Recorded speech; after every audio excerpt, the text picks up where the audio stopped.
What I conveyed in the statement was that the national security team the president met with this morning advised the president and vice president that another terror attack in Kabul is likely. And they are taking maximum force protection measures at the Kabul airport and in the surrounding areas with our forces as a result. Look at other options. Can you share a little bit more about what other options might mean?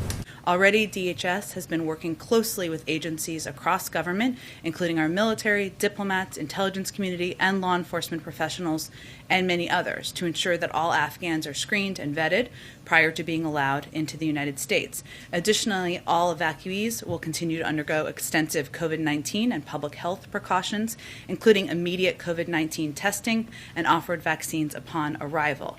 DHS will also coordinate with numerous other federal agencies to ensure that relocated Afghans have access to medical care and sufficient support to enable their successful resettlement in the United States. Secondly, what does it mean for the evacuation? Does the The threat is ongoing and it is active. Our troops are still in danger. That continues to be the case every day that they are there. This is the most dangerous part of the mission. This is the retrograde period of the mission. And what that means is that this is the period of time when the military, commanders on the ground, and forces begin to move not just troops home, but also equipment home. And that is often a very dangerous part of any mission. But in this case, they're also doing that while there is an ongoing and acute threat from ISIS-K. That the president did direct the Secretary of State to continue diplomatic efforts with international partners to secure means for third country nationals and Afghans with visas to leave the country even after the U.S. military presence ends. A part of that would certainly be having a coordinated approach and engagement with the Taliban, because in order to continue to evacuate any American citizen who was not yet prepared to leave, who wants to leave, third country nationals and Afghans with visas, we will need to coordinate with the Taliban. That does not mean or translate into a presence on the ground. As we've noted, we are pulling our presence out by the 31st, and that has not changed. Go ahead. In the wake of the attack yesterday, I don't want to get a semantic debate about the word trust.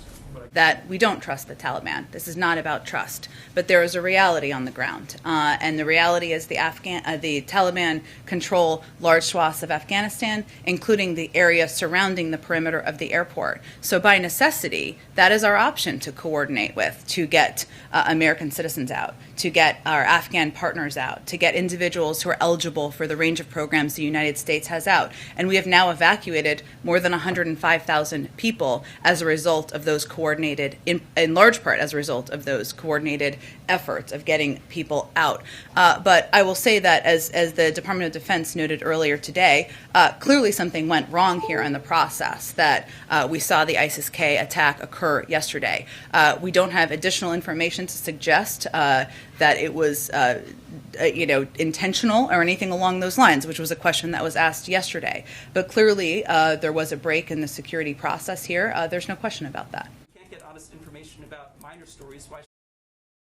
It is easy to throw stones or be a critic from the outside. It is harder to be in their arena and make difficult decisions.